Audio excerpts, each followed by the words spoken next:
నిద్ర చాలని బద్ధకమల్లే ఉళ్ళిరిచింది ఆకాశం. రాత్రి దాచిన రబ్బరు బంతే తిరిగొచ్చింది రవిబింబం.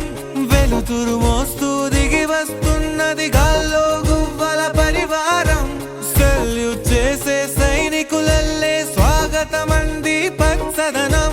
మౌనంగా ధ్యానంలో ఉంది మాగణం. చిట్టి భద్రంగి బిట్టల దిక్కు దిక్కు కొమ్మ రమ్మల్ల మైనాల కుక్కు